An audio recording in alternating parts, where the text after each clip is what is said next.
사랑하는 성도 여러분, 이 시간 하나님께 감사함으로 예배의 자리에 나아가겠습니다.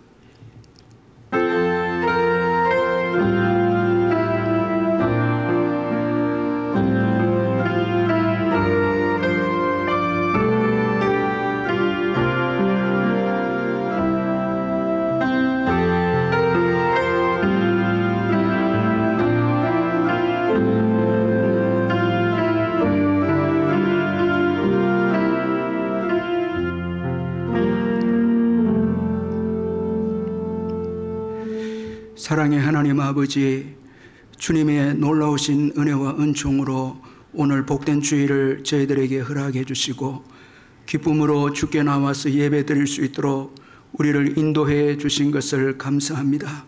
이 시간 현장에서 또 가정에서 영상으로 예배 드린 우리 모든 성도들에게 주의 성령께서 함께 해 주셔서 하나님께만 영광을 올려드리는 복된 예배가 되게 해 주옵소서. 우리가 예배할 때에 감사함으로 예배하는 저희들 되게 해주시고 주께서 그 놀라우신 십자가 사랑을 베풀어 주신 그 은혜에 온 마음을 다하여 주님을 사랑함으로 예배하는 저희들 되게 해주옵소서. 우리의 가장 귀한 것을 주님께 드리는 복된 예배가 되게 해주옵소서. 오직 주께만 영광이 되는 예배가 되게 해주옵소서. 예수님의 이름으로 기원하옵나이다. 아멘. 찬송가 28장 찬송 부르겠습니다.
사도신경 고백하겠습니다. 나는 전능하신 아버지 하나님, 천지의 창조주를 믿습니다. 나는 그의 유일하신 아들 우리 주 예수 그리스도를 믿습니다. 그는 성령으로 잉태되어 동정녀 마리아에게서 나시고 본디오 빌라도에게 고난을 받아 십자가에 못 박혀 죽으시고 장사된 지 사흘 만에 죽은 자 가운데서 다시 살아나셨으며 하늘에 오르시어 전능하신 아버지 하나님 우편에 앉아 계시다가 거기로부터 살아있는 자와 죽은 자를 심판하러 오십니다. 나는 성령을 믿으며 거룩한 공교회와 성도의 교제와 죄를 용서받는 것과 몸의 부활과 영생을 믿습니다. 아멘. 이 시간 우리를 대표해서 장창성 장로님 나오셔서 기도해 주시겠습니다. 한 영혼을 천하보다 귀하게 여기시고 사랑으로 지켜주신 하나님 아버지께 감사와 찬송을 드립니다. 우리의 작은 입술로 하나님을 찬양하며 예배하오니 감사합니다. 우리의 몸과 마음이 주 안에서 힘을 얻게 하시니 참으로 감사합니다. 아버지 하나님, 우리는 죄인입니다. 예수님의 보혈로 덮어 용서하여 주옵소서. 진실한 회개로 이전과 다른 삶을 살아가게 하옵소서. 아버지 하나님, 너무나 강한 세상의 흐름 속에서 우리는 나약한 모습을 서 있습니다. 우리의 2030 청년들을 지켜주옵소서. 자신들의 생명을 존귀하게 여기게 하여 주옵소서. 힘들고 어려운 생명을 저버리는 어리석은 자들이 되지 않도록 강하고 담대한과 세상에 두려움지 않도록 은혜를 베풀어 주옵소서. 또한 있는 그대로 감사하게 하옵소서. 우리에게 주어진 삶 속에 감사가 넘치게 하여 주옵소서. 이 땅 위에 교회를 세우시고 하나님의 비전을 이루어 나가게 하옵시고 모든 사람의 예수 그리스도들 모든 사람의 그리스도 사람으로 세울 수 있도록 은혜를 덧입혀 주옵소서. 코로나 때문에 어려운 속에서도 성령이 충만하게 하옵시고 믿음으로 승리하게 하옵소서. 사랑의 주님, 북한 땅에 주님 복음을 전하지는 곳에 주님께서 함께 하시고 은혜가 넘치며 주어진 삶을 감사가 넘치게 하여 주옵소서. 아버지 하나님, 주일학교 우리 아이들 어려운 가운데 믿음의 용사되기를 원합니다. 세상과 타협하지 않고 요셉처럼 족구된 사람이 되기를 기도합니다. 또한 복음으로 세상을 정복해 나가도록 역사하여 주옵소서. 병등자가 있습니까? 주님의 손길을 치료하여 주시고 성도의 가정에 근심 걱정 사라지게 하여 주옵소서. 단위에 세우신 목사님 영육간의 강건함을 주옵시고 한 주간 준비한 말씀을 전하실 때 성령께서 함께 하시고 말씀 속에 주님의 임재가 가득하게 하옵소서. 저희들에게는 은혜의 시간이 되게 하시며 한 주간 삶의 디딤돌이 되게 하옵소서. 여호와는 나의 목자시니 내게 부족함이 없으리로다. 다윗의 고백이 오늘 예배 가운데 우리의 고백이 되게 하옵소서. 예수님 이름으로 기도합니다. 아멘.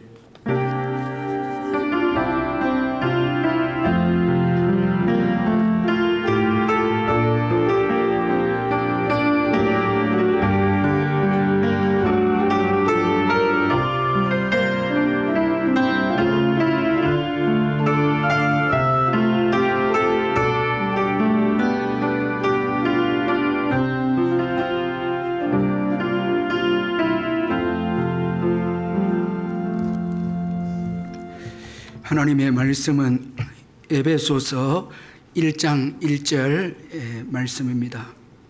신약 성경 310페이지 에베소서 1장 1절 말씀 우리 같이 읽겠습니다. 하나님의 뜻으로 말미암아 그리스도 예수의 사도된 바울은 에베소에 있는 성도들과 그리스도 예수 안에 있는 신실한 자들에게 편지하노니 아멘. 찬송가 310장 부르면서 준비하신 헌금 하나님께 드리겠습니다.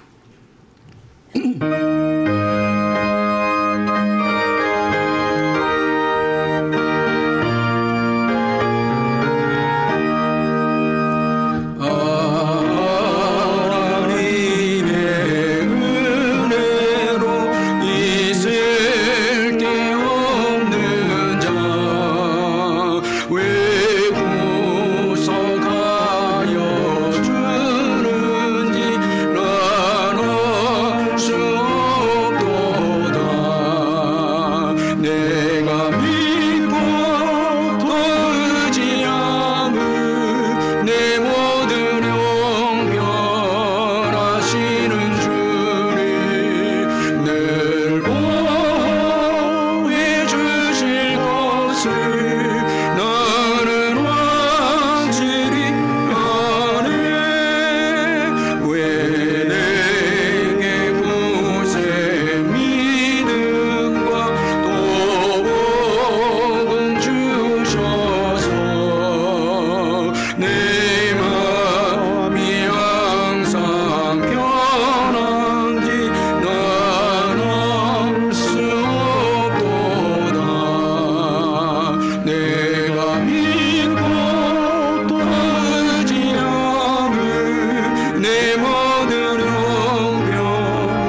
배상호 성도님 감사헌금 드렸고, 황춘자 성도님 남편 장례 은혜 가운데 치르게 해주신 것 감사합니다. 감사헌금 드렸습니다. 사랑하는 성도 여러분, 주 안에서 반갑습니다. 주님의 은혜와 평강이 이번 주간에도 함께 하기를 기원합니다. 제가 몇 가지 광고를 드리겠습니다. 오늘 예배는 정부 방역 지침을 지키면서 현장 예배와 또 영상 예배를 동시에 드리고 있습니다. 이 시간 가정에서 영상으로 예배를 드리는 우리 성도님들에게도 주님의 특별한 은혜가 함께 하기를 바랍니다. 예배 드릴 때 기쁨과 감사로 예배를 드리고, 또 11조를 비롯한 예물은 온라인으로 참여해 주시고, 적은 예물이라도 주님 사랑하는 마음으로 온라인으로 참여해 주시고, 아이들도 신앙 교육상 함께 참여해 주시면 감사하겠습니다. 오늘 주일은 맥주 감사 주일로 지킵니다. 이 코로나 가운데서도 반년 동안 기적을 베푸셔서 인도해 주신 우리 하나님께 전심으로 감사하는 저와 우리 성도님들 되었으면 합니다. 이번 주 수요 예배는 오전 11시에 현장 예배 중심으로 드리고, 참여하지 못한 분들은 저녁 7시에 영상으로 예배를 드리면 되겠습니다. 새벽 기도회와 심야 기도회는 현장 예배로 드립니다. 오늘 주일학교 예배는 우리 아이들 현장 예배 중심으로 예배를 드립니다. 우리 아이들 건강을 위해서 기도해 주시고, 그리고 7월부터 이제 백신 접종자에 한해서 마스크 착용 지침이 조금 변경이 될 것 같은데, 그러나 교회 내에서는 반드시 마스크를 착용해 주시면 고맙겠습니다. 그리고 중구역장 성경 공부와 권찰 성경 공부가 목요일에 있습니다. 구역장님들 예배 마치고 성경 공부 교재를 가져가시면 되겠습니다. 중보기도 카드 지금 신방이 안 되기 때문에 기도 제목을 적어주시면 기도를 하도록 하겠습니다. 근본에 울산교회사 연구소에서 이 울산지방 기독교 125년사를 편찬을 했는데, 아주 참 귀한 울산 기독교 역사에 대한 귀한 책인데, 관심이 있는 분들은 우리 김장수 원로 장로님에게 문의를 하시면 되겠습니다. 그리고 교동정난에 슬픔을 당한 가정을 위로해 주시기를 바랍니다. 이제 헌금을 위해서 기도하겠습니다. 사랑의 하나님 아버지, 은혜를 감사합니다. 지난 한 주간도 주의 놀라우신 은총으로 저희들 보호해 주시고 인도해 주신 것 감사합니다. 주님 앞에 나올 때마다 모든 것이 주님의 은혜이고 은총임을 고백합니다. 우리의 지나온 세월을 돌아볼 때 그 어느 것 하나 주의 손길이 안 미친 것이 없었음을 고백합니다. 주님 고맙습니다. 우리의 남은 생에도 주께서 우리를 인도해 주실 줄 믿습니다. 두려워하지 말고 약속 위에 굳게 서서 사명을 감당하며 남은 여생을 보내는 저희들이 되게 해 주옵소서. 맥주감사주의를 지킵니다. 반년 동안도 코로나 시대 가운데 기적적으로 저희들의 삶을 이끌어 주시고 경제를 이끌어 주신 것 감사합니다. 모든 것이 주의 은총이기에 이스라엘 백성들이 첫 열매를 정성을 다해서 구별해서 주께 드리듯이 우리의 마음과 사랑을 담아서 주님 앞에 이 예물을 드립니다. 이 예물을 받으시고 남은 반년 동안도 은혜 가운데 지켜주시고 주님의 은총 가운데 살아가는 저희들이 되게 해 주옵소서. 받은 은혜 감사해서 귀한 예물을 드리오니 주께서 받으시고 성도님들의 모든 일터와 사업장과 직장 위에 넘치는 복으로 채워주옵소서. 병중에 있는 성도님들 예수의 이름으로 깨끗하게 회복되게 해주시고 우리의 부모님과 연로하신 어르신들 믿음으로 사시다가 복된 천국에 들어가실 수 있도록 끝까지 생애를 책임져 주시고 인도해 주시옵소서. 국내외로 흩어진 우리의 자녀들 어디에 있든지 동행해 주시고 자녀를 기다린 가정의 태를 여시며 짝믿은 가정 믿음으로 하나 되게 하시고 군에 있는 우리 아들들 지켜주시고 수험생들과 또한 귀한 아버지의 결혼 정년기와 취업을 위해 기도하는 우리 청년들에게도 주님 은혜를 베푸시고 축복해 주옵소서.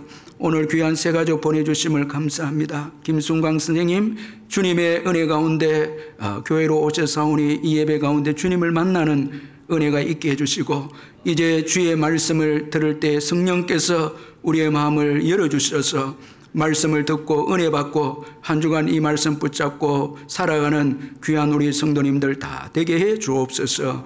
예수님의 이름으로 기도하옵나이다. 아멘.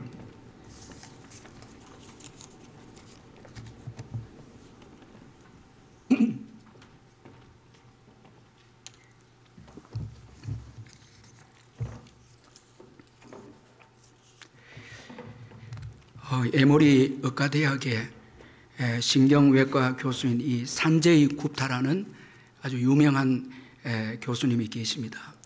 이분이 이번에 이 늙지 않는 뇌라는 그 책을 썼는데, 이 책에 보면은 이 총명한 정신을 유지하는 법을 한 5가지로 이 책에서 소개를 하고 있습니다.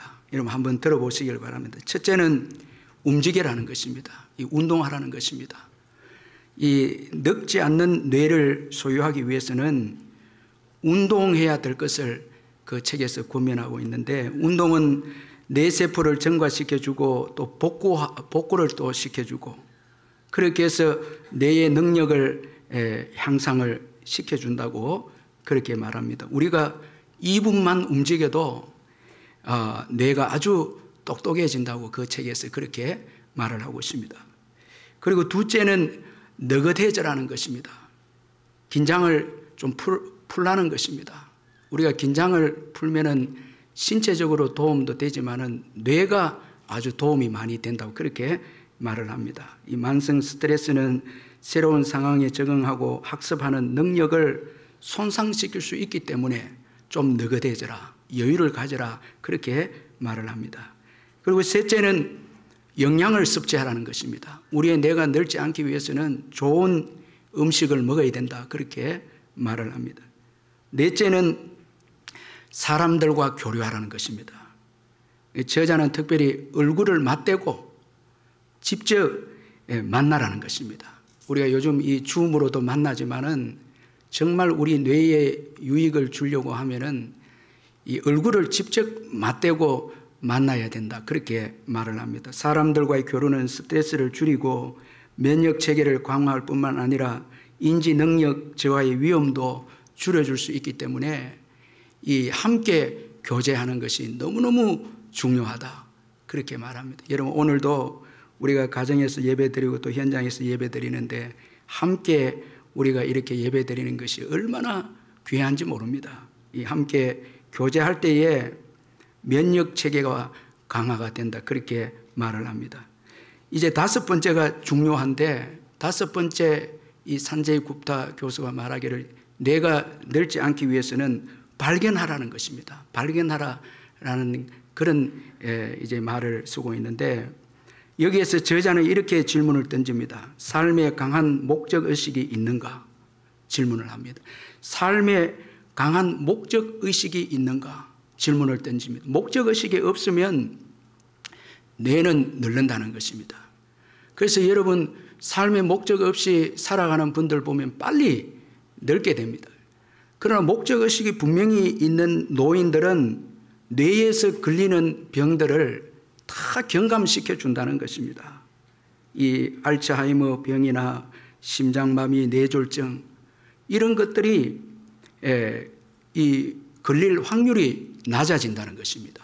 이 삶의 목적의식을 가지면은 그리고 또 현재의 삶의 목적의식을 가지고 있는 사람들은 미래의 치매에 걸릴 위험도 20%나 줄어든다고 그렇게 말을 하고 있습니다. 이처럼 목적의식은 뇌를 유연하게 유지해주고 또 목적의식이 있으면은 인생의 모든 경험에 대해서 긍정적으로 생각하게 되고 또 목적의식이 있으면 우울증도 걸리지 않는다고 그렇게 말을 합니다. 따라서 이 책에서 이 목적의식을 아주 중요하게 강조를 하고 있는데, 여러분 이 목적의식이라고 하는 것은 건강뿐만 아니라 우리의 삶에도 영향을 미치고 신앙에도 영향을 미치는 것이 바로 삶의 목적의식이라는 것입니다. 유명한 소설가 마크 트웨인은 인생에서 가장 중요한 날은 태어난 날과 그리고 태어난 이유를 이해하게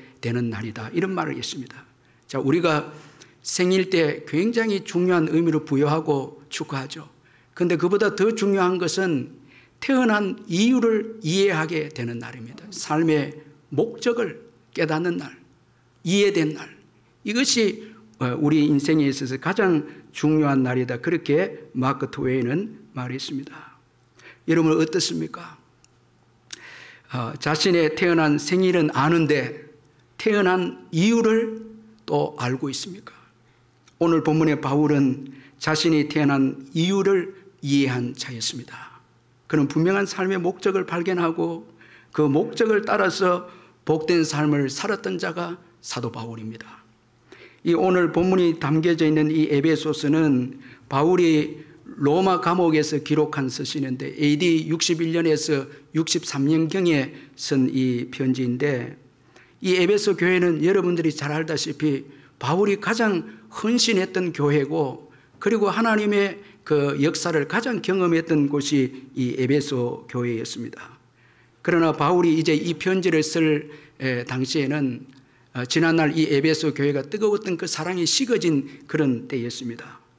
이방인 신자와 유대인 신자가 서로 대립 관계에 놓여 있었습니다. 이에 바울은 이 편지를 통해서 그리스도 안에서 연합을 강조하고, 그리고 일치를 강조를 하고, 그래서 이 바른 교회상을 일구기 위해서 교회의 본질과 교회와 그리스도의 관계를 이제 언급을 하고 있습니다. 이 바른 교회, 이 교회의 본질, 이걸 언급하면서 왜 이방인 신자와 유대인 성도들이 하나가 되어야 되는가를 이 에베소서에서 말씀을 하고 있습니다. 오늘 본문은 사도 바울이 에베소 성도들에게 편지를 쓰면서 먼저 자신을 소개하고 있습니다. 자, 여러분 1절을 우리 한 번 더 같이 읽어보겠습니다. 시작. 하나님의 뜻으로 말미암아 그리스도 예수의 사도된 바울은 에베소에 있는 성도들과 그리스도 예수 안에 있는 신실한 자들에게 편지하노니.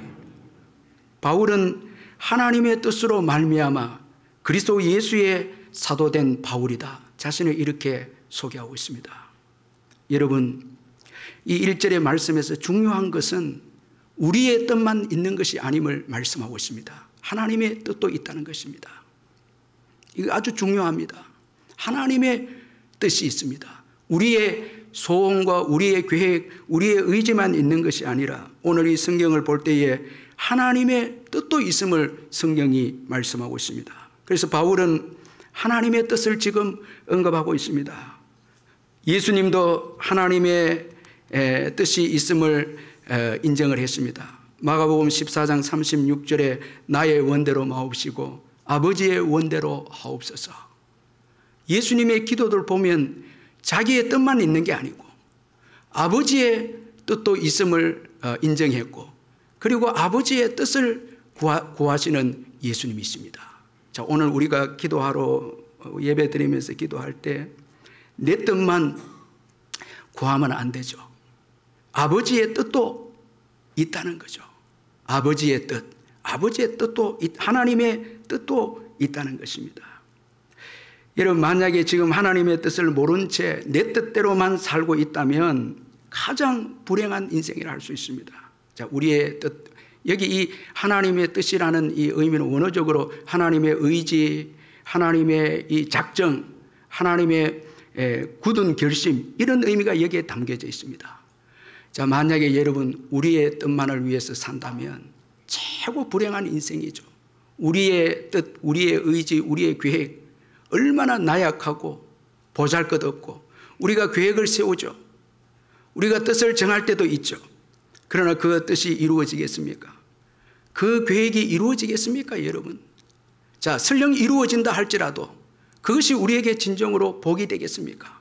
하나님의 뜻이 없이 기도해서 내 뜻대로 여러분 기도해서 응답을 받는다고 하더라도 그것이 우리에게 유익이 되겠습니까? 한번 깊이 우리가 생각해 볼 필요가 있죠. 자, 우리의 뜻이 얼마나 한계가 있고, 자, 우리는 우리의 뜻을 굉장히 중요하게 여기고 위대하게 여길 때가 있지만 성경에 보면 우리의 뜻은 한계가 있고 부족하고 얼마나 연약한 것인가를 말씀합니다. 내일 일도 모르는 것이 우리의 지식입니다. 야고보서 4장 13절 14절에 들으라 너희 중에 말하기를 오늘이나 내일이나 우리가 어떤 도시에 가서 거기서 1년을 머물며 장사의 이익을 보리라 하는 자들아 내일 일을 너희가 알지 못하는도다. 너희 생명이 무엇이냐? 너희는 잠깐 보이다가 없어지는 안개니라. 여러분, 내일 일을 알지도 못하는 우리가 하나님의 뜻을 제쳐두고 우리의 뜻만을 가지고 계획을 세우고 결심을 하고 우리의 뜻대로 살겠다는 것이 얼마나 어리석고 미련하지 않습니까? 누가복음 12장에 보면 어리석은 부자를 소개하고 있는데 왜 어리석은 부자인가 하면 부자는 농사를 통해서 많은 소출을 얻게 됩니다.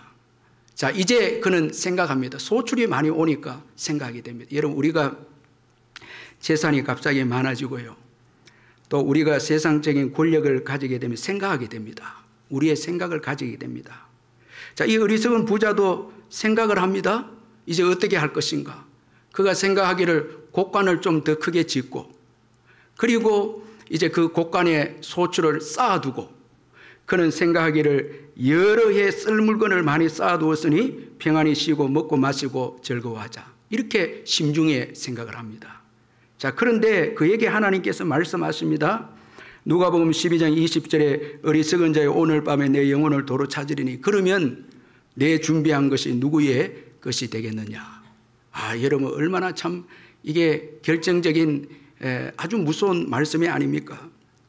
자, 이 성경은 이 어리석은 부자를 이렇게 평가를 합니다. 누가복음 12장 21절에 자기를 위하여 재물을 쌓아두고 하나님께 대하여 부여하지 못한 자가 이와 같으니라. 자, 이 말씀에는 자기 생각밖에 없고 자기 계획밖에 없고 하나님의 뜻은 없고 하나님의 계획도 인정하지 않고 이런 자들은 이렇게 어리석다라는 것을 우리에게 교훈해 주고 있습니다. 이 어리석은 부자의 생각에는 오직 그의 뜻만 있었습니다. 주님의 뜻과 생각은 전혀 없었습니다. 이처럼 하나님의 뜻을 모르는 인생은 불행한 인생입니다. 자, 여러분, 하나님의 계획을 모르는 채 자신의 계획만 세우는 인생은 정말 미련하고 불행하고요. 그리고 모든 세월을 허송세월합니다. 자, 하나님의 뜻을 모르고 살면 허송세월하고 그리고 그 모든 허송세월은 고통의 허송세월입니다. 이 바울이 잘 보여주고 있지 않습니까? 예수님을 믿지 않았을 때 이 바울의 이 세월은 허송세월이었고 예수님이 좀 더 구체적으로 고통의 허송세월이었다고 바울에게 지적을 해 주었습니다. 자, 다메섹 도상에서 이 부활의 예수님을 만난 바울은 예수님께로부터 이런 말씀을 듣게 되죠. 사울아 사울아 내가 어찌하여 나를 박해하느냐. 가시채를 뒷발질하기가 내게 고생이니라. 이 가시채라는 것은 가시 돋친 채찍입니다. 발길로 여러분 가시 돋친 그 채찍을 발길로 차면 누구만 고통스럽습니까? 자기만 고통스러워. 바울이 이렇게 예수 믿기 전에는 교회를 핍박하면서 허송세월 보내면서 자기는 옳다고 했지만은 하나님의 뜻을 몰랐던 이 바울은 가시 돋친 채찍을 발길로 차면서 괴로워하고 고통했던 그런 이 과거의 세월을 보냈습니다. 이처럼 하나님의 뜻을 모르면은 거기에는 기쁨도 없고 감격도 없습니다. 즐거움도 없습니다. 그저 고통의 세월을 허송하는 것입니다. 그러므로 하나님의 뜻을 아는 것이 중요한데 왜 하나님의 뜻을 아는 것이 중요합니까? 하나님을 알 때 비로소 삶의 목적을 우리가 발견하기 때문입니다. 그래서 오늘 보면 바울은 오늘 본문에서 하나님의 뜻으로 말미암아 그리스도 예수의 사도가 되었다. 그렇게 말씀하고 있습니다. 이 사도행전 9장에 보면 바울이 다메섹 도상에서 예수를 만남으로 하나님의 뜻을 알게 됩니다.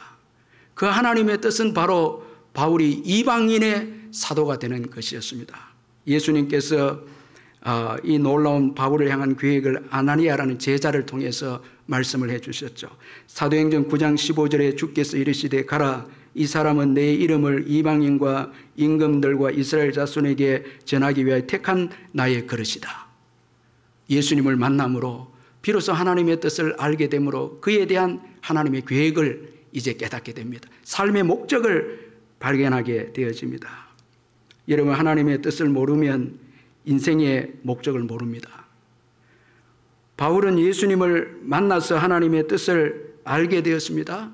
그래서 그가 예수 그리스도의 사도이라는 것을 깨닫게 되었습니다. 이 사도란 말은 보냄을 받은 자라는 게 목적 있는 인생이 됩니다. 보냄을 받은 인생이 되었다는 것입니다. 이방인들에게 예수를 전하라고 보냄을 받은 자였습니다. 이제 하나님의 대사입니다. 하나님의 대사입니다. 그런데 여러분, 성경을 보면 예수님은 바울만 보내지 않았습니다. 그의 제자들도 다 보냈습니다. 그래서 요한복음 17장 18절에 아버지께서 나를 세상에 보내신 것 같이 나도 그들을 세상에 보내었고, 이 말씀이 아주 중요합니다. 제자들도 다 세상으로 이제 예수님께서 보내신다는 것입니다. 하나님의 대사로 보냅니다. 그런데 여러분, 바울만 보내고 제자들만 보낸 것이 아니라 오늘 우리들도 세상에 예수님께서 보내신다고 말씀합니다. 그래서 요한복음 17장에 보면은 17장 20절에 내가 비옵는 것은 이 사람들만 위함이 아니요, 이 사람들만 위함이 아닌 것, 제자들만 위함이 아니요, 또 그들의 말로 말미암아 나를 믿는 사람들도 위함이니, 제자들의 복음 증거를 통해서 믿는 자들도 예수님께서 세상으로 보내신다는 거예요. 복음에 대한 목적이 있기 때문에 복음 증거의 사명을 예수 믿는 자들에게는 다 주신다는 것입니다. 따라서 여러분, 우리가 하나님의 뜻을 알 때 우리는 다 예수 그리스도께서 복음 증거를 위해서 세상에 보낸 자들임을 알게 되는 것입니다. 저와 여러분은 예수님께로부터 세상에 보냄을 받은 자들임을 믿으시길 바랍니다. 보냄을 받은 자, 복음을 위해서 보냄을 받은 자들. 그러므로 예수 믿는 자들은 결단코 나만을 위해서 살면 안 됩니다. 세상을 위해서도 살아서도 안 됩니다. 바울도 제자들도 또 제자들을 통해서 예수를 믿게 된 우리 모두 예수 믿는 자들은 예수님께서 세상에 우리를 보낸 것입니다. 복음을 위해서 보낸 것입니다. 이 삶의 목적을 우리가 잊어서는 안 됩니다. 하나님의 뜻을 알 때 여러분, 이 삶의 목적을 우리가 알게 되는 것입니다. 자, 많은 분들이 신앙생활하면서 목사님, 신앙의 열정이 식어지고 그리고 삶이 무의미하고 예수를 믿는데도 많은 복을 받는데도 의미가 없고 열정이 식어지고 기쁨이 사라졌습니다 말하는데, 사명을 감당하지 않기 때문에 그렇습니다. 보냄을 받은 자로서의 삶을 살지 않기 때문에 아무리 땅의 축복을 많이 받아도 의미가 없고 기쁨이 없고 삶이 허망한 거예요. 이런 분들은 나이가 젊어도 늙는 분들이에요. 목적이 있는 분들은, 복음에 대한 보냄에 대한 목적이 있는 분들은 연세가 들어도 젊습니다. 젊습니다. 영적으로 건강합니다. 보냄을 받았다. 우리의 가정과 사업장과 직장에 보냄을 받은 거예요. 단순히 생계를 위해서 직장에 보낸 게 아니고 복음을 위해서 예수님께서 보낸 것이 보냄을 받은 자입니다. 하나님의 뜻을 알게 될 때 보냄을 받은 자로서 살아가는 것입니다. 뉴욕에서 버스를 운전하는 한 흑인 운전기사가 있었는데, 이분은 아침마다 이제 기도를 합니다. 오늘 하루 동안 자신의 버스를 탈 사람을 위해서 기도하고 그 버스를 타는 사람마다 지성소로 초대하는 것처럼 생각하고 승객 한 사람 한 사람을 또 축복을 합니다. 이제 집에서 기도하고 또 버스 타는 현장에서 또 축복합니다. 그러자 그의 버스를 타는 사람마다 무언가 뭉클한 감정을 느끼게 됩니다. 성령의 역사죠. 뭉클함을 느끼게 됩니다. 승객들은 고단한 몸을 실은 버스 안에서 운전기사의 밝은 미소와 친절함, 따뜻한 말 한마디, 가슴을 울리는 음악 등을 통해서 주의 빛을 경험하게 되어졌습니다. 한 사람의 경건한 그리스도인이 삶의 목적을 가지고 이 평범한 버스를 주님의 향기가 가득한 예배처로 바꿔놓은 것입니다. 지성소로 삶의 현장에서 복음을 위한 삶의 목적을 가졌기에 삶의 현장이 그리스도의 향기로 지성소가 삶의 현장에서 주어지는 그런 역사가 일어나게 된 것입니다. 저도 우리 교회 우리 장로님들 권사님들 보면은 주님의 은혜가 있어요. 주님의 임재가 있습니다. 그러니까 복음을 통해서 은혜를 받고 그 목적을 가지고 살아가니까 그분들을 대할 때마다 은혜가 있습니다. 무언가 이 뭉클함이 있습니다. 참 얼마나 참 귀한지 모른다는 것입니다. 여러분, 하나님의 뜻을 따라 진정한 삶의 목적을 발견한 자만이 진정한 자신의 삶을 살기 시작합니다. 하나님의 뜻을 모르면 자신에게 주어진 진정한 삶을 살지 못합니다. 왜냐하면 우리는 하나님의 피조물이기 때문에 하나님께서 우리를 만드시고 우리를 향한 놀라운 계획을 가지고 계십니다. 그럼 하나님의 뜻을 모르면 우리 자신의 진정한 삶을 우리가 살 수가 없는 거죠. 우리의 구원을 위해서도 오늘 에베소서에 보면 우리의 구원을 위해서도 창세전에 우리를 택하셨다 말씀하고 있습니다. 자, 여러분 1장 4절 한번 읽어보겠습니다. 1장 4절 시작. 곧 창세전에 그리스도 안에서 우리를 택하사 우리로 사랑 안에서 그 앞에 거룩하고 흠이 없게 하시려.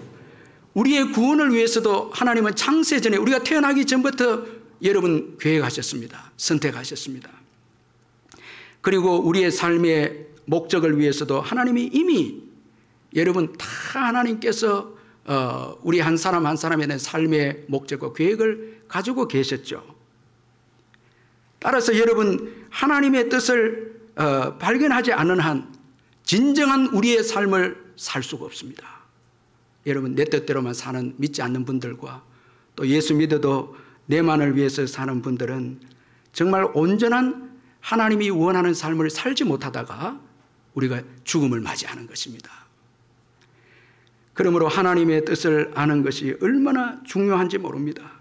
하나님은 우리가 태어나기 전에 우리를 향한 뜻을 가지고 계셨고요.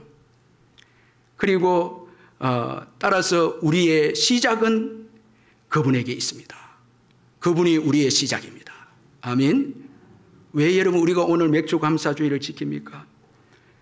모든 시작이 주님이시고 모든 축복이 주께로부터 왔기에 여러분 그분 믿고 그분으로 인해서 우리의 축복이 시작되었기에 우리의 생명도 영생도 우리의 목적의 삶도 우리의 재물도 다 시작이 그분이기 때문에 우리는 그분께 감사하는 것입니다. 우리가 시작한 것이 아닙니다. 여러분 구원과 사명 다 그분께로부터 시작이 된 것입니다. 그분의 뜻을 알 때 비로소 시작이 됩니다. 자, 그분은 시작해 하시고 또 우리의 삶을 우리의 계획대로 하나님이 정한 계획대로 살아갈 수 있도록 이끌어 주시고 그리고 그의 뜻대로 우리의 생애를 완성하도록 도우시는 분이 그분이십니다. 그래서 이 바울이 하나님의 뜻이라고 할 때에 이 뜻은 의지, 작정, 굳은 결의를 의미합니다. 바울이 이 말씀을 사용한 것은 하나님이 그것을 이루기로 단단히 작정하셨다는 의미에서 지금 하나님의 뜻을 사용하고 있습니다. 그래서 바울이 자신이 사도가 되고 그리고 이제 사도의 직분을 온전히 감당하는 것도 하나님의 굳은 결의에 의한 것임을 말하고 있는 것입니다. 자, 그러므로 여러분 하나님의 뜻에 의해서 이 삶의 목적을 발견했다면 진정한 자신의 모습을 발견한 것입니다. 자, 이제 나의 삶을 여러분 하나님께서 발견하게 해주신 그 목적을 따라 살 때에 나의 삶이 이제 시작이 된 것입니다. 바울은 여러분 이런 하나님의 뜻 안에서 자기를 올바로 발견했기에 진정한 정체성을 가졌습니다. 오늘 감옥에서 바울은 나는 죄수다 말하지 않습니다. 여러분 바울은 그리스도 예수의 사도다. 자, 여러분이 얼마나 당당하고 조금도 여러분 이 염려나 두려움이 없고요. 자기의 진정한 정체성에 대해서 확실하게 그는 믿었고 선포하고 있습니다. 죄수가 아니고 그리스도 예수의 사도다. 그래서 바울은 사람에게 휘둘리지 않았습니다. 복음을 전하면서 그는 사람들에 의해서 여러분 흔들리지 않았습니다. 여러분 우리 목사들이 중요한 게 그리스도께서 부른 목사, 이게 중요한 것이죠. 그렇게 할 때 복음을 온전히 전할 수 있죠. 하나님의 말씀을 온전히 전할 수 있죠. 사람들에게 여러분 휘둘려서 복음을 전하는 게 아니고 그리스도의 사도기에 하나님이 세우신 종이기에 하나님의 말씀만 온전히 전하는 거죠. 자, 이런 종들이, 여러분, 이런 종들이 있을 때 교회는 복을 받는 것입니다. 자, 바울은 올바른 정체성이 있었기에 감옥에서도 낙심하지 않습니다. 자신을 부끄러워하지 않습니다. 왜 여러분 오늘 예수 그리스도를 믿고 하나님의 뜻 가운데 예수의 종이 된 저와 여러분들이 왜 부끄러워합니까? 죄 외에는 우리는 부끄러워하는 것이 있어서는 안 됩니다. 가난이 올 수도 있습니다. 복음을 전하다가 질병이 올 수도 있습니다. 핍박이 올 수도 있습니다. 그러나 여러분 부끄러워해서는 안 되는 것입니다. 왜? 우리의 정체성은 여러분 세상의 판단에 의한 정체성이 아니고 그리스도 예수의 종이고 사도이기에 복음을 위해서 우리는 부름을 받은 자이기에 세상 끝에 의해서 여러분 부끄러워해서는 안 된다는 것입니다. 자, 우리 교인들 가운데는 예수를 믿고 복음을 전하다가 가난하게도 되고 병에 걸리기도 하고 핍박이 올 때도 있는데 자꾸 부끄러워합니다. 그건 여러분 올바른 정체성의 태도가 아닙니다. 여러분 복음을 위해서 살면 가난해질 수도 있습니다. 복음을 위해서 살면 핍박이 올 수도 있습니다. 복음을 위해서 살면 소외될 수도 있습니다. 말씀대로 살기 때문에 여러분 가난해질 수도 있고 병이 올 수도 있습니다. 우리의 믿음의 선배들이 얼마나 고생했기에 복음 때문에 병이 올 수 있죠. 그런데 여러분 그 병과 감옥과 같은 어려운 핍박 이런 것 가운데 부끄러워하고 이건 올바른 여러분 정체성을 모르기 때문에 그런 것입니다. 우리는 예수 그리스도의 종입니다. 세상에 보냄받은 자들입니다. 이거 우리가 잊지 말아요. 우리는 세상을 축복하는 자들임을 믿으시길 바랍니다. 여러분 세상을 부러워해서는 안 됩니다. 세상의 부와 권력을 부러워하고 세상의 것들을 부러워하면 이건 올바른 정체성을 가진 자들이 아닙니다. 우리는 복음을 가진 자들입니다. 복음 때문에 보냄을 받은 자들입니다. 복음보다 더 귀한 것이 어디 있습니까? 여러분 복음은 이 물질과 비교할 수 없어요. 예수 그리스도 그분만이 구원을 주십니다. 이 놀라운 복음을 들고 있는 우리들이 얼마나 복된 자이고 능력 있는 자들이고 여러분 얼마나 존귀한 자들임을 여러분 잊지 마시길 바랍니다. 여러분의 삶의 현장에서 여러분 복음으로 인해서 축복하고 기도해주고 신우회를 조직하고 전도하고 여러분 이렇게 사시길 바랍니다. 땅의 것을 여러분 추구하면서 부러워하고 이건 진정한 복음을 가진 자의 정체성의 모습이 아니다는 것입니다. 자, 그리고 하나님의 뜻에 의한 삶의 목적을 소유하면 그 목적을 실현하도록 책임져 주시는 분이 하나님이십니다. 여러분 하나님의 뜻대로 보냄을 받고 사도가 되면요 하나님께서 그를 책임져 주십니다. 마태복음 28장 19절 20절에서 그러므로 너희는 가서 모든 민족을 제자로 삼아 아버지와 아들과 성령의 이름으로 세례를 베풀고 내가 너희에게 분부한 모든 것을 가르쳐 지키게 하라. 볼지어다 내가 세상 끝날까지 너희와 항상 함께 있으리라. 자, 복음을 전하는데 보내고요. 그리고 예수님께서 항상 너희와 함께 있으리라. 복음을 위해서 살면 주님이 우리의 생애를 책임져 주십니다. 그 삶의 목적이 복음을 위한 삶의 목적이 성취되도록 하나님께서 도와주시고 책임져 주십니다. 여러분 하나님의 대사임을 믿으시길 바랍니다. 예수님이 우리를 보냈습니다. 세상에 보냈습니다. 예수님이 누구십니까? 여러분 하늘과 땅의 권세를 가지신 분이시죠. 그분이 함께 하시고 그분이 책임져 주시죠. 그래서 중국 선교사 허드슨 테일러는 하나님의 방법으로 하는 하나님의 일에 공급함이 부족했던 적이 없습니다. 하나님이 보냈고 하나님의 방법대로 복음을 전했을 때 하나님께서 공급하심을 절대 안 채워준 때가 없었다고 그는 고백합니다. 또한 하나님의 뜻을 사는 자만이 진정한 복을 누리는 것입니다. 여러분 우리의 뜻은요 다 사라집니다. 하나님 뜻만이 영원하고 남습니다. 우리의 계획도 사라지고 이 땅에서 여러분 우리가 야망을 가지고 여러분 물질과 뭐 권력을 야망을 가지고 성취한다 해도 다 여러분 죽음과 함께 우리의 뜻은 다 사라집니다. 그러나 하나님 뜻만 영원합니다. 복음만이 영원합니다. 하나님의 뜻만 영원합니다. 베드로전서 1장 24절 25절에 그러므로 모든 육체는 풀과 같고 그 모든 영광은 풀의 꽃과 같으니 풀은 마르고 꽃은 떨어지되 오직 주의 말씀은 세세토록 있도다 하였으니 너희에게 전한 복음이 곧 이 말씀이니라. 요한일서 2장 17절에서도 이 세상도 그 정욕도 지나가되 오직 하나님의 뜻을 행하는 자는 영원히 거하느니라. 참 우리가 수고하고 애써도 하나님의 뜻과 무관하고 내 뜻만을 가지고 살아갈 때 그것은 여러분 다 지나갑니다. 사라집니다. 없어집니다. 하나님 뜻만이 영원합니다.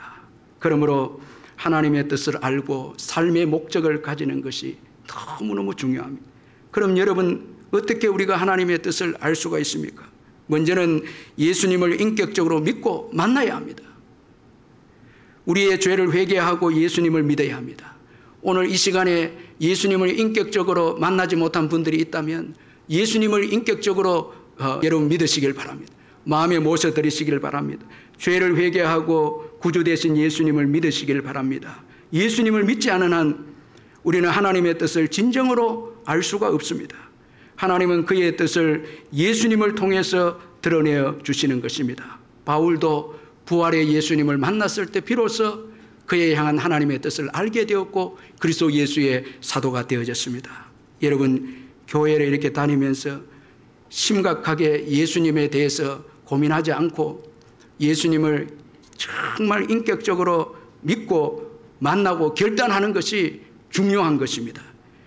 그리고 또 우리가 하나님의 뜻을 알 수 있는 것은 예수를 믿고 난 다음에도 늘 하나님과 동행하는 것입니다.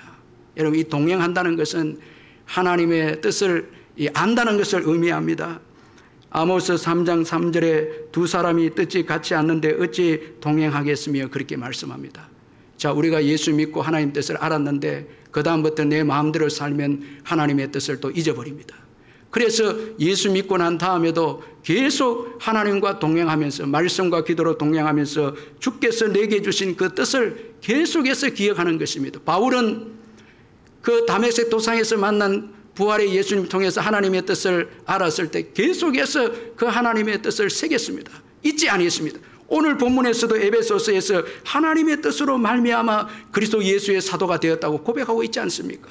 하나님과 동행하면서 하나님의 뜻을 늘 확인하면서 안주하지 않도록 늘 내게 복음을 위해서 세상에 보낸 하나님의 뜻을 늘 하나님과 동행하면서 깨닫는 것입니다. 그렇지 않으면 우리는 하나님의 뜻을 잊어버릴 수가 있다는 것입니다. 현재 미국에서 이 창의적 목회로 주목받고 있는 이 크레이그 그로셀이라는 목사님이 계시는데 이분은 사람들을 그리스도께 온전히 헌신하도록 그리스도가 제자가 되도록 그렇게 사역하는 분인데 이분이 최근에 책을 하나 썼는데 제목이 위험한 기도입니다. 위험한 기도입니다. 자신이 기도를 하고 있는데 보니까 전부 자기 뜻대로 기도하고 너무 세상적인 기도가 많고 진부한 기도예요. 뭐 잘되게 해주고 건강하게 해주고 이런 기도예요. 근데 그의 기도에서 하나님의 뜻을 찾지 못해서 고민하다가 이분이 이제 새롭게 기도하게 되는데 그 새로운 기도가 위험한 기도라는 이 책에 소개된 딱 세 가지입니다.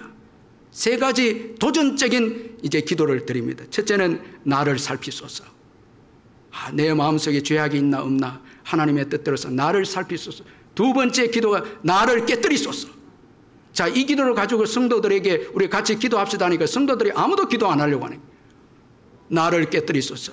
내 뜻대로 살고 있지 않는가. 예수 믿고 난 다음에 시간이 지나면서 또 내 뜻대로 살고 있지 않는가 도전하기 위해서 나를 깨뜨리소서 두 번째 기도입니다. 세 번째로 하나님의 뜻을 또 깨닫기 위한 기도가 나를 보내소서 기도입니다. 나를 보내소서. 이게 위험한 기도로 이 책에서 세 가지로 언급하고 있습니다. 여러분이 이런 기도를 드리고 있습니까? 나를 살피소서. 나를 깨뜨리소서. 나를 보내주소서. 여러분 이 기도를 통해서 이 그로셀 목사님이 하나님의 뜻을 이제 발견하고 이 교회를 성도들을 온전한 성도들로 세우고 있다는 것입니다. 이 그로셀 목사님이 이런 기도를 하면서 그 책에서 1500년대를 살았던 이 프랜시스 드레이크의 기도문을 이 책에서 언급하고 있는데 이 프랜시스 드레이크라는 사람은 1540년에서부터 1596년을 살았던 영국의 선장이었습니다. 평신도였습니다. 그가 이런 기도를 드렸습니다. 주여 우리를 흔들어 주소서. 우리가 자신에게 너무 만족하고 있을 때, 우리의 꿈이 너무 작아서 그 꿈들이 성취되었을 때, 우리가 너무 해안과 가까이 항해해서 무사히 도착했을 때, 주여 우리를 흔들어 주소서. 우리의 소유가 풍부해서 생명수에 대한 갈증을 잃었을 때, 삶을 너무 사랑해서 영원한 생명을 꿈꾸지 않게 되었을 때, 우리의 노력으로 새 땅을 건설하려 하다가 새 하늘에 대한 비전이 흐릿해져 버렸을 때, 폭풍우가 주님의 위엄을 드러낼 더 넓은 바다로 더욱 담대히 나아가도록 우리를 흔들어 주소서. 우리가 육지가 보이지 않는 곳에서 우리는 별들을 발견할 것입니다. 우리의 선장이신 예수 그리스도의 이름으로 기도합니다. 아멘. 이런 기도를 1500년대에 아주 평신도 그 성도가 기도한 것을 이 구레셀 목사님이 발견하고는 도전을 받습니다. 여러분을 보냄을 받은 자로서 보내주소서. 이런 기도가 있어야 되죠. 하나님의 뜻을 매일 순간마다 찾아야 되죠.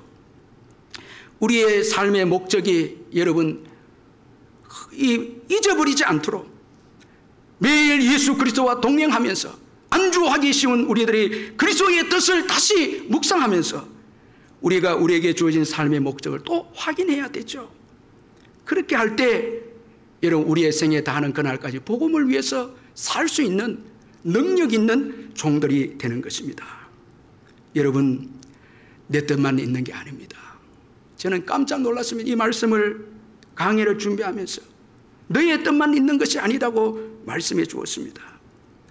하나님의 굳은 의지가 있습니다. 여기 이 뜻은 굳은 의지입니다. 굳은 작정입니다. 죽어가는 영혼들에게 복음을 전하기 위한 굳은 의지가 이 하나님의 뜻인 것입니다. 너의 뜻만 있는 게 아니야. 오늘 또 우리의 기도 제목은 하나님의 이 귀한 의지, 하나님의 뜻을 제외하고는 세상의 것들을 기도하고 진보한 것들 위도 우리 자신을 위한 기도가 많지 않습니까? 그런데 하나님의 뜻이 있다는 이 굳은 의지입니다. 복음을 위해서 살아라는 거예요. 너희들은 보냄을 받은 자라는 거예요. 보냄을 받은 자라는 거예요. 여러분 하나님의 뜻을 아는 것이 중요합니다. 그분의 뜻은 위대합니다. 우리의 생각보다 높습니다. 풍성합니다. 영광스럽습니다. 하나님의 뜻은 영원합니다. 여러분 고난도 시련도 이기게 하는 것이 하나님의 뜻입니다. 바울이 어떻게 감옥을 이길 수 있었습니까? 하나님의 뜻을 알았기에 이길 수가 있었습니다. 하나님의 뜻을 가진 자들은 고난 중에서도 찬송합니다. 여러분 에베소서 1장 3절 우리 마지막 한번 읽어볼까요? 3절 한번 읽겠습니다. 시작. 찬송하리로다. 하나님 곧 우리 주 예수 그리스도의 아버지께서 그리스도 안에서 하늘에 속한 모든 신령한 복을 우리에게 주시되. 감옥에서 지금 찬송합니다. 왜 그렇습니까? 하나님의 뜻을 발견했거든요. 그리스도 예수 복음의 이 그리스도 예수의 사도됨을 알았기 때문입니다. 찬송하고 감사하고 자유합니다. 하나님의 뜻을 아는 자들은 자유합니다. 진리 안에 자유가 있지 않습니까? 감옥에서도 자유합니다. 여러분 복음이 삶의 목적인 자들은 세상의 것에 의해서 상처받지 않습니다. 그 목표가 고상하고 높기 때문에 최고로 높기 때문에 세상의 것에 의해서 여러분 자유합니다. 영원합니다. 풍성합니다. 모든 사람에게도 복이 됩니다. 하나님의 뜻을 발견하면 여러분 자신뿐만 아니라 모든 사람에게도 복이 됩니다. 여러분 인생이 다가기 전에 나에게 향한 하나님의 뜻이 있음을 기억하고요. 그 뜻을 찾은 분들은 정말 복된 인생이고요. 그 뜻을 찾지 못했다면 예수를 확실히 믿고 또 하나님의 뜻을 끊임없이 살피고 찾음으로 인해서 나를 향한 하나님의 그 삶의 목적 발견하시길 바랍니다. 우리는 세상에 보냄을 받은 자입니다. 아멘. 보냄을 받은 자입니다. 담대하시기를 주의 이름을 축원합니다. 세상을 축복하는 자들입니다. 세상을 부러워하는 자들이 아닙니다. 예수 그리스도로 세상을 축복하는 자들이 저와 여러분입니다. 여러분이 보냄을 받은 장소에서 축복하십시오. 살아나는 역사가 일어나게 될 줄 믿습니다. 하나님 나라가 확장되는 역사가 일어나게 될 줄 믿습니다. 여러분 우리의 정체성을 혼동시키고 흔드는 이 사탄의 속임수에서 벗어나시길 바랍니다. 우리는 그리스도 예수로 인해 세상에 보냄을 받은 자입니다. 그리스도의 대사입니다. 그분이 우리 인생을 책임져 주실 것입니다. 기도하겠습니다. 하나님 아버지, 감사합니다. 창세전에 우리의 구원을 계획하시고 우리의 삶의 목적을 계획하셔서 때가 되면 그의 강력한 작정과 의지로 예수를 믿게 하고 예수를 위해서 살 수 있도록 축복해 주신 것 감사합니다. 이 은혜 때문에 우리는 오늘까지 복받고 자유하며 많은 사람들에게 예수 그리스도를 전하는 복된 인생이 되어졌습니다. 우리는 땅의 것으로 인해서 염려하고 걱정할 자들이 아닙니다. 그리스도의 대사로서 복음을 위해서 살아가는 자들입니다. 아버지여, 이번 한 주간도 담대하게 세상으로 나아가서 그리스도 예수의 이름으로 축복하는 저희들이 되게 해 주옵소서. 예수 그리스도를 전함으로 하나님 나라가 확장이 되어지고 축복의 역사가 일어나고 살아나는 역사들이 우리를 통해서 일어나게 주시옵소서. 예수님의 이름으로 기도하옵나이다. 아멘. 우리 317장 찬송 부르겠습니다.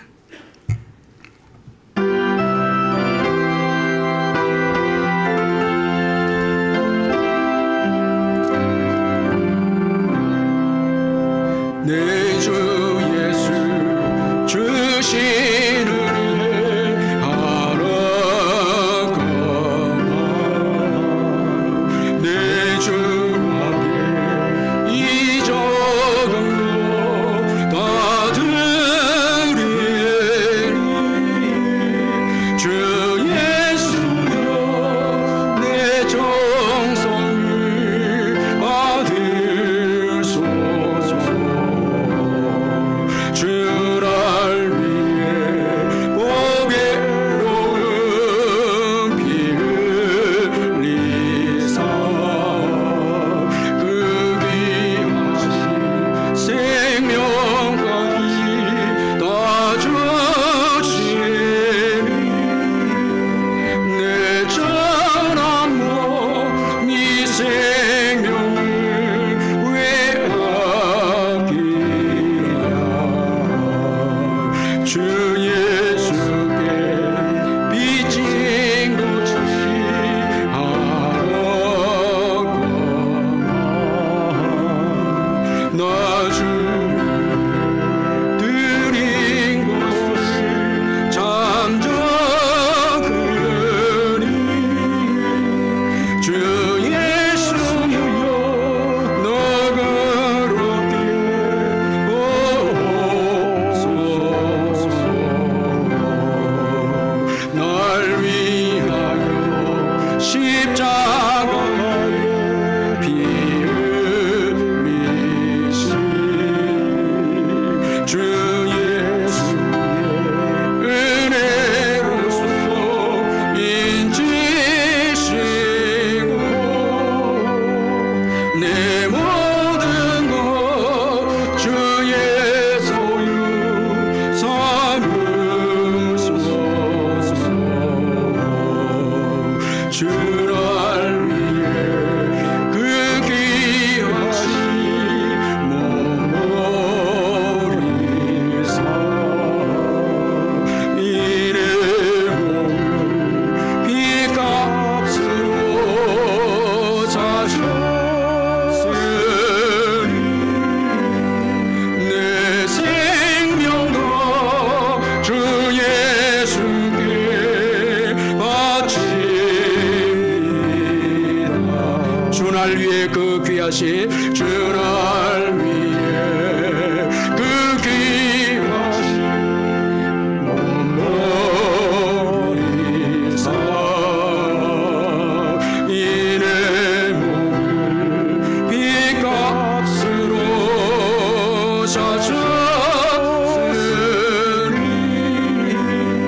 내 생명도 주 예수께 바칩니다.